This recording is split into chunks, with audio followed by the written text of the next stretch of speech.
તો તમે ઘણી વખત બનાવીને ખાધી હશે, પણ શું કોબીમાં મેગી નાખીને ક્યારેક કોઈ રેસીપી ટ્રાય કરી છે? તો નાના મોટા સૌ કોઈનો ફેવરેટ બની જશે આ નાસ્તો.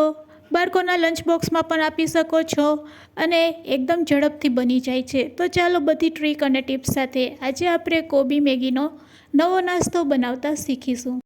રેસીપી સારી લાગે તો લાઇક અને શેર કરજો. મારી ચેનલ ઉપર નવા હોય અને મારી ચેનલને હજુ સબસ્ક્રાઈબ ન કરેલ હોય તો સબસ્ક્રાઈબ કરી બાજુનું બેલ બટન દબાવવાનું ભૂલશો નહીં, જેથી કરીને તમને મારા નવા વિડીયોનું નોટિફિકેશન મળતું રહે. તો સૌથી પહેલાં એક બાઉલમાં આપણે એક પેકેટ મેગી લેશું અને મેગીને આપણે ગરમ પાણીથી પલાળવાની છે. તો મેગી ડૂબે તેટલું પાણી આપણે એડ કરવાનું છે. તમે જોઈ શકો છો 2 કપ જેટલું પાણી એડ કર્યા પછી હવે તેને આપણે 10 મિનિટ માટે રેસ્ટ આપીશું. તો પ્લેટથી ઢાંકીને તેને આ રીતે સાઈડમાં રાખી દઈશું. ત્યાં સુધી આપણે બીજા ઇન્ગ્રીડિયન્ટ્સ કટ કરી લેશું. તેના માટે આપણે એક કેપ્સિકમ મરચું લેવાનું છે અને તેને લાંબી સ્લાઇસમાં કટ કરી લેશું. તો મારું કેપ્સિકમ મરચું મોટું છે તો મેં અડધું કેપ્સિકમ મરચું લીધેલું છે અને તેને લાંબી સ્લાઇસમાં આ રીતે કટ કરી લેશું. તો તમે જોઈ શકો છો સરસ લાંબી સ્લાઇસમાં કેપ્સિકમ મરચું છે તે કટ થઈ ગયું છે. તેને પણ એક પ્લેટમાં આપણે લઈ લેશું અને તે જ રીતે આપણે એક મીડિયમ સાઇઝની ડુંગળી લેવાની છે અને તેને પણ આ રીતે લાંબી લાંબી સ્લાઇસમાં કટ કરી લેવાની છે. હવે આ બંનેને આપણે એકસાથે મિક્સ કરી દઈશું અને તેમાં સ્વાદ મુજબ થોડુંક મીઠું નાખી દઈશું અને સાથે મરી પાવડર અડધી ચમચી એડ કરશું. સારી રીતે મિક્સ કરીને તેને પણ આપણે રેસ્ટ આપીશું, એટલે તેમાંથી પાણી રિલીઝ થશે અને મરચાં અને ડુંગળી સરસ સોફ્ટ થઈ જશે. તો ચાલો તેને પણ આપણે 5 મિનિટ માટે રેસ્ટ આપી દઈશું. હવે એક વાટકામાં આપણે 1 ચમચી જેટલો કોર્નફ્લોર લેવાનો છે અને કોર્નફ્લોરમાં આપણે 1 કપ જેટલું પાણી એડ કરવાનું છે અને તેની સ્લરી બનાવી લેવાની છે. તો તમે જોઈ શકો છો આ રીતે એકદમ પાતળી પેસ્ટ તૈયાર કરવાની છે. તેને પણ આપણે સાઈડમાં રાખી દઈશું. હવે આપણું મેઇન ઇન્ગ્રીડિયન્ટ્સ છે કોબી. તો મેં આખા દોરામાંથી ચોથા ભાગ જેટલી કોબી લીધેલી છે. આ કોબીને આપણે રફલી કટ કરી લેવાની છે. ચાકુથી મોટા મોટા ટુકડામાં આપણે કટ કરી લેશું અને પછી ચોપરની મદદથી તેને એકદમ ઝીણી ચોપ કરી લેશું. તો પહેલાં આ રીતે આપણે ચાકુથી કટ કરી તેમાં જે જાડો ભાગ નીકળે છે તેને દૂર કરી લેશું અને પછી તેને ચોપરમાં લઈ લેશું. ચોપરની મદદથી તેને ચોપ કરી લેશું એટલે એકદમ સરસ કોબી છે તે ઝીણી ચોપ થઈ જશે. તો હવે તમે જોઈ શકો છો આ રીતે ચોપરની મદદથી ચોપ કર્યા પછી કોબી છે એ એકદમ ઝીણી ચોપ થઈ ગઈ છે. તેને એક મોટા વાસણમાં કાઢી લેશું અને આ બાજુ આપણી મેગી પણ સરસ પલળી ગઈ છે.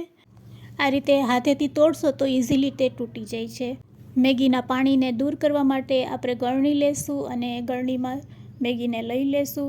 ઉપરથી થોડુંક આપણે ઠંડુ પાણી તેમાં એડ કરશું. રૂમ ટેમ્પરેચરવાળું પાણી જ અહીંયા આપણે લેવાનું છે. તો અહીંયા આપણી મેગી પણ રેડી છે અને સમારેલી કોબી પણ તૈયાર છે. બસ રેડી કરેલી મેગીને આપણે સમારેલી કોબીમાં એડ કરી દઈશું અને એડ કર્યા પછી તેમાં સ્વાદ મુજબ આપણે થોડુંક મીઠું નાખી દઈશું. સાથે અડધી ચમચી લાલ મરચું પાવડર એડ કરશું. લાલ મરચું પાવડર એડ કર્યા પછી જે મેગી મસાલો આવે છે મેગીમાં તે એડ કરવાનો છે. તો અહીંયા આપણે મેગી મસાલો એડ કરીશું. બસ બીજા કોઈ પણ ઇન્ગ્રીડિયન્ટ્સ એડ કર્યા વગર આ બધા મસાલાને આપણે મેગી અને કોબી સાથે સારી રીતે મિક્સ કરી લેશું. જો ફ્રેન્ડ્સ તમને મારી થોડીક પણ રેસીપી સારી લાગતી હોય તો લાઈક કરવાનું ભૂલશો નહીં અને કોમેન્ટમાં ફીડબેક આપવાનું પણ ભૂલશો નહીં. તો ચાલો મસાલો આપણો મિક્સ થઈ ગયો છે કોબી અને મેગી સાથે. હવે આપણે કોર્નફ્લોર લેશું. જો તમારી પાસે કોર્નફ્લોર ન હોય તો મેંદાનો પણ ઉપયોગ તમે કરી શકો છો.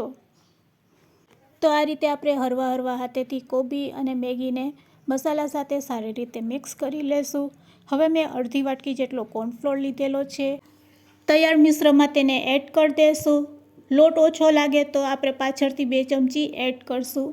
અત્યારે અડધી વાટકી જેટલો કોર્નફ્લોર લઈને તેને આપણે મિશ્રણ સાથે મિક્સ કરશું. જરૂર લાગે તો જ 2 ચમચી તમારે વધારે એડ કરવાની. આ રીતે એકદમ સરસ કોર્નફ્લોર નાખીને મિશ્રણને હલાવી લેવાનું છે. તો અહીંયા આપણું મિશ્ર છે તે રેડી થઈ ગયું છે. બસ આ રીતે જ આપણે લોટને મિશ્ર સાથે મિક્સ કરવાનો છે અને તેમાંથી પછી આપણે લીંબુ જેવા નાના નાના બોલ્સ બનાવીને રેડી કરી લેશું. તો હવે તમારે એક વખત આ રીતે ચેક કરી લેવાનું, તેમાંથી બોલ્સ રેડી થઈ જાય તો તમારે લોટ એડ વધારે નથી કરવાનો. તમે જોઈ શકો છો ઇઝીલી બોલ્સ આપણા તૈયાર થઈ જાય છે. તો બસ આ રીતે આપણે નાના નાના બોલ્સ તેમાંથી રેડી કરી લેશું. તો મેં આ રીતે બધા બોલ્સ તૈયાર કરી લીધા છે. વધારાનો કોઈ પણ પ્રકારનો લોટ મેં એડ નથી કરેલો.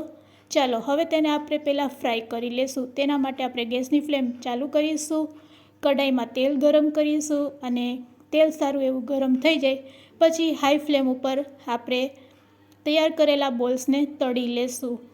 તેલ ઉડે નહીં એટલે આ રીતે ઝારામાં બોલ્સ લઈને તમે તેલમાં ડીપ કરશો એટલે ઇઝીલી તે ડીપ થઈ જાય છે અને પછી મીડિયમ ટુ લો ફ્લેમ ઉપર તેને આપણે તળી લેશું. જ્યાં સુધી ગોલ્ડન બ્રાઉન કલરના ન થાય ત્યાં સુધી આપણે તળવાના છે. તો તમે જોઈ શકો છો આપણા બોલ્સ એકદમ સરસ તળાઈ ગયા છે. તેને આપણે તેલમાંથી કાઢી લેશું. આ જ રીતે આપણે બધા બોલ્સ બનાવીને રેડી કરી લેશું.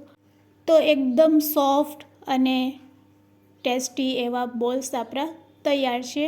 આ બોલ્સને તમે આ રીતે જ ટમેટો કેચઅપ સાથે એન્જોય કરી શકો છો. પણ હવે આપણે તેને ફ્રાય કરીશું. તેના માટે આપણે એક પેનમાં 1 ચમચી જેટલું તેલ ગરમ કરીશું. 4 થી 5 સમારેલી લસણની કળી એડ કરશું. તે સતરાઈ જાય એટલે તેમાં આપણે તૈયાર કરેલા કેપ્સિકમ અને ડુંગળીને એડ કરી દઈશું. તેને પણ સારી રીતે સાતરી લેશું. થોડાક સોફ્ટ થાય એટલે 1 નંગ સમારેલું લીલું મરચું એડ કરશું લાંબી સ્લાઇસમાં. તેને પણ સાતરી લેશું. સાથે હવે એડ કરશું થોડાક સોસ. તો આ રીતે ડુંગળી અને કેપ્સિકમ સોફ્ટ થઈ જાય પછી આપણે 2 ચમચી ટમેટો કેચઅપ, 1 ચમચી રેડ ચીલી સોસ, 1 ચમચી શીઝવાન ચટણી જો હોય તો, નકર સ્કીપ કરી શકો છો, અને છેલ્લે સોયા સોસ આપણે એડ કરશું 1 ચમચી. સોસને સારી રીતે હલાવીને મિક્સ કરી લેશું અને પછી છેલ્લે અહીંયા આપણે કોર્નફ્લોરની સ્લરી બનાવીને રાખેલી છે તે પેસ્ટને આપણે હલાવીને પછી એમાં એડ કરશું. તો આ રીતે આપણે એક ગ્રેવી તૈયાર કરવાની છે. આ ગ્રેવીમાં આપણે મીઠું નથી નાખવાનું. કેપ્સિકમ અને ડુંગળીને પલાળતી વખતે આપણે મીઠું નાખેલું છે એટલે મીઠું સ્કીપ કરવાનું છે. હવે સ્લરી નાખ્યા પછી આ રીતે ગ્રેવી ઘટ થાય એટલે તૈયાર કરેલા બોલ્સ આપણે ગ્રેવીમાં એડ કરી દઈશું અને તેને સારી રીતે મિક્સ કરી લેશું. હવે ગેસની ફ્લેમ બંધ કરી દઈશું. તો મેગીના ડ્રાય મંચુરિયન્સ અહીંયા રેડી છે સર્વ કરવા માટે. છેલ્લે અહીંયા આપણે થોડોક લીંબુનો રસ એડ કરશું. વિનેગરની જગ્યાએ લીંબુનો રસ તમે એડ કરી શકો છો, પણ ગેસ બંધ કર્યા પછી જ લીંબુનો રસ એડ કરવાનો છે. અને છેલ્લે જો તમારી પાસે લીલી ડુંગળીના પાન હોય તો તે સમારીને એડ કરવાના ગાર્નિશિંગ માટે. તો એકદમ ટેસ્ટી અને બાળકોના ફેવરેટ એવા મેગી મંચુરિયન્સ રેડી છે. જો તમે મેગીમાંથી ક્યારેય આ રીતે મંચુરિયન્સ ટ્રાય ન કરેલ હોય તો તમારા બાળકો માટે એકવાર ચોક્કસથી ટ્રાય કરજો. હું ટેસ્ટ કરીને પણ બતાવું છું. વાવ ફ્રેન્ડ્સ, ખરેખર ખૂબ જ સરસ લાગી રહ્યા છે. તો ફ્રેન્ડ્સ, આજની રેસીપી કેવી લાગી તે મને કમેન્ટ્સમાં જરૂરથી કહેજો. રેસીપી એન્ડ સુધી જોઈ હોય તો એક લાઇક જરૂરથી આપજો. અને હા, તમારા ફ્રેન્ડ્સ, મિત્ર અને ગ્રુપમાં શેર કરવાનું ભૂલશો નહીં. આવા નવા વિડીયો જોવા માટે મારી ચેનલને સબસ્ક્રાઈબ જરૂરથી કરી લેજો. Thanks for watching. ફરી મળીશું એક નવી રેસીપી સાથે.